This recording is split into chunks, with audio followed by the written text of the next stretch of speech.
Welcome to our channel. Today we how to connect Samsung SmartThings to Matter devices step by step clearly. Open the SmartThings app on your smartphone. Make sure you are logged into your Samsung account. From the home screen, tap on the plus icon located at the top right corner. Select the device option from the drop-down menu. Scroll down to find Add Device. Choose Matter from the list of available options. Follow the prompts to start the pairing process. Ensure your Matter device is powered on and within range of your SmartThings hub.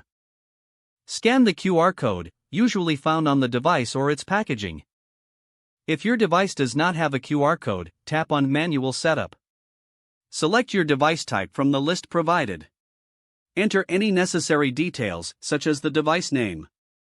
Confirm pairing by following the on-screen instructions. Once connected, your Matter device will appear on the SmartThings dashboard.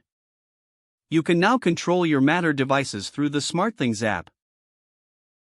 Customize your device settings as needed for optimal performance. Congratulations, your devices are now linked.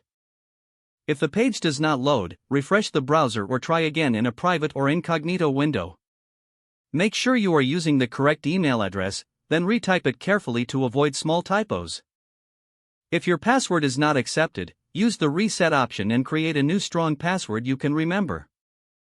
Check your spam folder for verification or security emails, then complete any requested confirmation steps.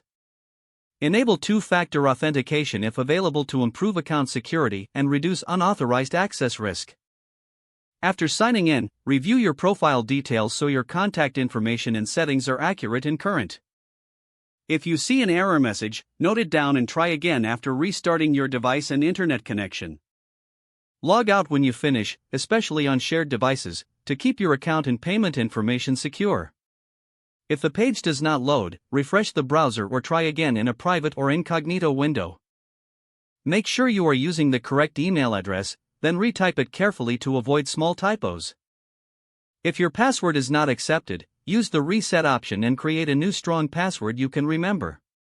Check your spam folder for verification or security emails, then complete any requested confirmation step. Enable two-factor authentication if available to improve account security and reduce unauthorized access risk. Don't forget to like this video and subscribe to our channel for more step-by-step tech guides.